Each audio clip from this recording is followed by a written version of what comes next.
Welcome to the channel. आज का जो हमारा टॉपिक है ये बहुत इंपॉर्टेंट टॉपिक है और ये बोर्ड के पॉइंट ऑफ व्यू से इसका जो थ्योरम है ये इतना इम्पॉर्टेंट तो नहीं है, बट इसका जो कंसेप्ट है ये बहुत इंपॉर्टेंट है। इससे हमको ये पूरा चैप्टर समझना है इस कंसेप्ट से। तो चलिए देखते हैं ये थ्योरम, इसको प्रूफ करते हैं। थ्योरम कहता है कि आपको कार्टेशियन इक्वेशन प्रूफ करनी है कि वेक्टर इक्वेशन आपको प्रूफ करनी है कि कोई लाइन अगर इस पॉइंट से पास होती है और इस बी वेक्टर के पैरेलल होती है तो ये जो है इसकी वेक्टर इक्वेशन होती है R equal to A plus lambda B. तो इसके लिए हमको क्या करना है, सबसे पहले तो एक लाइन ड्रॉ कर लेनी है। ठीक है, हम लाइन ड्रॉ कर लेंगे। सपोज एक डायग्राम बना लेते हैं। प्रूफ स्टार्ट करने से पहले हम लोग इसको समझ लेते हैं कि ये 3 डायमेंशनल ज्योमेट्री का क्वेश्चन है। 3 डायमेंशंस रहेंगे यहाँ पर, एक्स वाई जेड आप कंसिडर कर लो।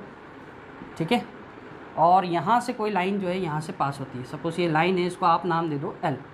ठीक है, तो ये लाइन है जो पॉइंट ए से पास हो रही है। पॉइंट ए है जिसका पोजीशन वेक्टर स्मॉल ए है।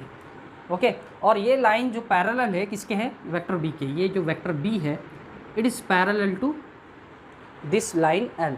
ठीक है, करना क्या है आपको एक जनरल पॉइंट कंसिडर कर लेना है। जनरल पॉइंट मतलब कोई भी एक पॉइंट होता है जो लाइन पर कहीं पर भी एग्जिस्ट हो सकता है। उस पॉइंट को हम सपोज कर लेते हैं आर कंसिडर, और इसका पोजीशन वेक्टर सपोज ले लीजिए स्मॉल आर। ठीक है, तो ये ए है जो हमको गिवन पॉइंट है, स्पेसिफिक पॉइंट है, इसकी वैल्यू होती है 3, 2, 1 जो भी है वो पॉइंट की वैल्यू होती है।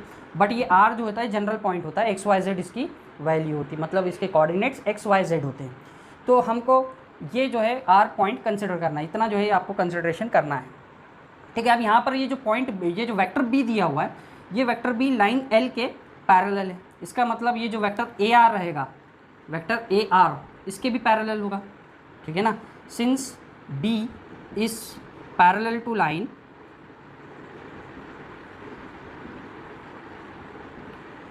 बी क्या है, पैरेलल है लाइन के, therefore B is parallel to A R, vector A R होगा। Is it okay? बी क्या होगा, पैरेलल होगा वेक्टर ए आर के। ये तो क्लियर समझ में आ रहा है डायग्राम से कि ए आर जो वेक्टर रहेगा उसके पैरेलल यहाँ पर बी है। ठीक है, ए आर को आप कैसे लिख सकते हैं, कैसे लिख सकते हैं ए आर को पोजीशन वेक्टर के फॉर्म में क्या लिख सकते हैं आप, आर का पोजीशन वेक्टर माइनस ए का पोजीशन वेक्टर है ना। आर का पोजीशन वेक्टर स्मॉल आर, ए का पोजीशन वेक्टर स्मॉल ए, तो ए आर को लिख सकते हैं हम। आ रहा है समझ में? तो इसका मतलब ये हुआ कि R minus A is also parallel to B, क्योंकि ए आर बी के पैरेलल है। तो ये जो आर माइनस है ये भी, क्योंकि आर माइनस ए आर ही है, तो ये इसके पैरेलल हो जाएगा। पैरेलल वेक्टर को बारे में मैंने आपको समझाया था कि इससे पहले वाले थ्योरम में भी हमने देखा था कि जो पैरेलल वेक्टर्स होते हैं जिनकी डायरेक्शन एक होती है उनको आप इक्वल में लिख सकते हैं, सेम डायरेक्शन वाले, और अपोजिट डायरेक्शन है तो भी आप इक्वल में लिख सकते हैं बट माइनस साइन के साथ, है ना। तो यहाँ पर आप ये दोनों वेक्टर पैरेलल है तो आप इसको इक्वल में लिख सकते हो, R minus A equals to B लिख सकते हैं, बट इनकी जो मैग्नीट्यूड है वो सेम है या नहीं वो नहीं पता, हमको सिर्फ डायरेक्शन पता है। इसलिए यहाँ पर आपको लैम्डा से मल्टीप्लाई करना पड़ेगा, स्केलर से मल्टीप्लाई करना पड़ेगा, सो दैट इनका मैग्नीट्यूड अगर सेम हो या ना हो। अगर सेम हुआ तो लैम्डा 1 हो जाएगा, नहीं हुआ तो लैम्डा की जो भी वैल्यू होगी सो दैट इनका मैग्नीट्यूड सेम हो जाए। ठीक है, तो ऐसे हम लिख सकते हैं। ये एक वेक्टर को लिखने का मेथड है, दो पैरेलल वेक्टर्स को इस तरह से रिप्रेजेंट किया जाता है।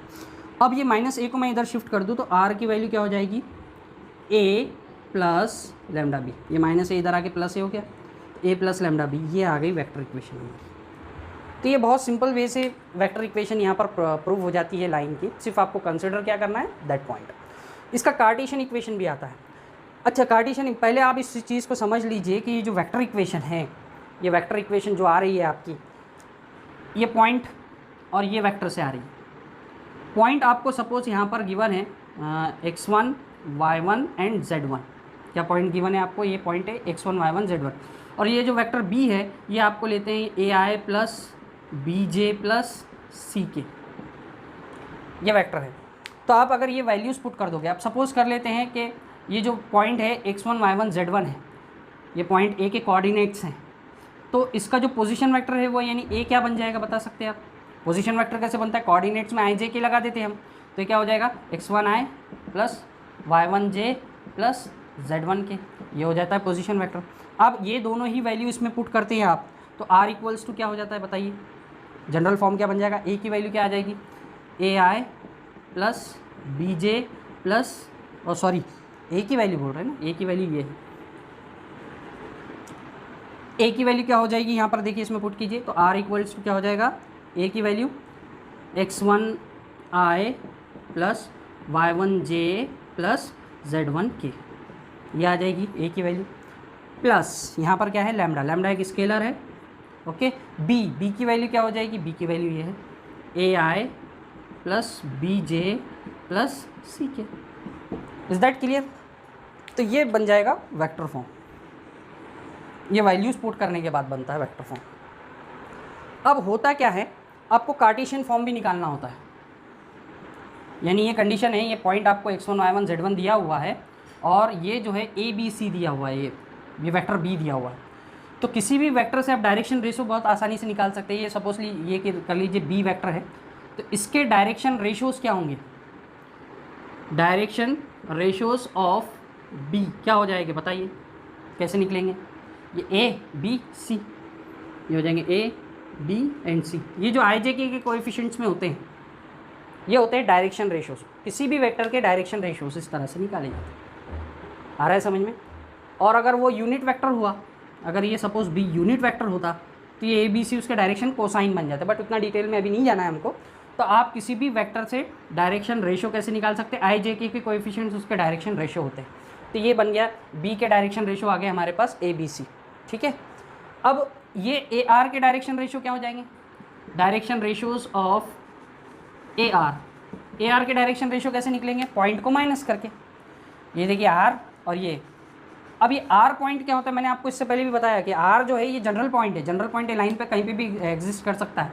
तो इसके कोऑर्डिनेट एक्स वाई जेड होते हैं, क्या होते हैं, एक्स वाई और जेड होते हैं। और इसके कोऑर्डिनेट क्या है, x1 y1 z1। तो इनके डायरेक्शन रेशो कैसे निकालते हैं, ए आर के डायरेक्शन रेशो आर माइनस ए करके, यानी इस पॉइंट को इस पॉइंट में से माइनस कर लेते हैं। तो क्या बन जाएंगे, x minus x1 comma y minus y1 comma z minus z1। तो यहाँ दोनों चीज़ें आप समझ लीजिए। डी आर एस ऑफ आपने b कैसे निकाला, b पूरा एक वेक्टर दिया हुआ था, बस उसके आई जे के कोएफिशिएंट को लिख लिया आप, तो डी आर एस निकल जाते। किसी भी वेक्टर के आई जे के जो भी कोएफिशिएंट होते हैं, आए हैं जे के, जैसे यहाँ ए बी सी था, तो आपने वहाँ ए बी सी लिख दिया, वो उसका डायरेक्शन रेशो हो गया। और यहाँ पर आपने ये 2 पॉइंट दिए हुए थे इस वेक्टर के, तो 2 पॉइंट से कैसे निकालते हैं, माइनस करके निकालते हैं। तो ये दोनों ही मेथड याद रखिए। डायरेक्शन रेशियोज अगर डायरेक्टली आपको आई जे के फॉर्म में दिया है तो डायरेक्ट कोएफिशिएंट देके आप निकाल लीजिए, और अगर आपको 2 पॉइंट दिए हुए तो दोनों को माइनस करके आप आई जे के दोनों के आई जे के कोएफिशिएंट को आप माइनस करके, जैसे कि यहाँ पर x minus x1 y minus y1 z minus z1 बोल सकते हैं। या 2 वेक्टर आपको दिया हुआ हो आई जे के, तो आई में से आई को माइनस करो, जे से जे को माइनस करो, के से के को माइनस करो, जो भी बचेगा वो बन जाएगा डायरेक्शन रेशोज़। तो यहाँ पर हमको 2 पॉइंट दिए थे, हमने उनको माइनस करके डायरेक्शन रेशोज़ कैलकुलेट कर लिया। तो इस तरह से डायरेक्शन रेशो कैलकुलेट किए जाते हैं। अब प्रॉब्लम क्या है, हमको जो गिवन है वो है कि ये जो b है, वेक्टर b, वो ए आर के पैरेलल है। Since b is parallel to A R, ये इससे पहले भी लिख चुके हैं हम। अब पैरेलल के लिए डायरेक्शन रेशो क्या होती, रेशोज़ जो निकालते हैं हम, अगर इनके डायरेक्शन रेशोज़ के रेशो अगर निकालेंगे तो इक्वल रेशोज़ में होते हैं। इसका मतलब x minus x1 upon a, इसकी वैल्यू इक्वल हो जाएगी y minus y1 upon b, यानी पहला डायरेक्शन रेशो और इसके इन दोनों का अगर आप रेशो लोगे तो वो इक्वल आएगा दूसरा ratio y minus y1 upon b, और यही इक्वल आएगा z minus z1 upon c के। तो डायरेक्शन रेशोज़ में होते हैं। तो ये डायरेक्शन रेशो मतलब क्वांटिटी होगी, ये 2 लाइंस की 2 अलग अलग क्वांटिटीज़ है जिनका रेशो इक्वल होता है, इक्वल रेशोज़ में होते हैं।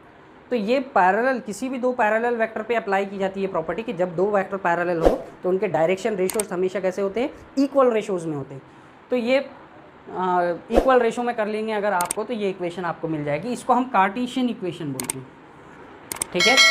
तो ये वेक्टर इक्वेशन हुई, ये कार्टेशियन इक्वेशन हुई। आप थोड़ा सा आप सोच लोगे तो आप समझ में आ जाएगा कि इससे आप वेक्टर इक्वेशन से कार्टेशियन में किस तरह से कन्वर्ट कर सकते हैं, और कार्टेशियन से वेक्टर में इसको कैसे कन्वर्ट किया जाता है। तो आप यहाँ पर सिर्फ आप क्वांटिटीज़ को देखोगे, x1 y1 z1, ये आ रहा है पहले वेक्टर से, x1 y1 z1, और ये जो a b c आ रहा है ये सेकेंड, लैम्डा के मल्टीप्लिकेशन में जो भी रहेगा वो a b c रहेगा। तो ठीक है, ये चीज़ें आप सबको क्लियर हो गई होगी, और आई होप ये सारा वीडियो आपको समझ में आ चुका होगा।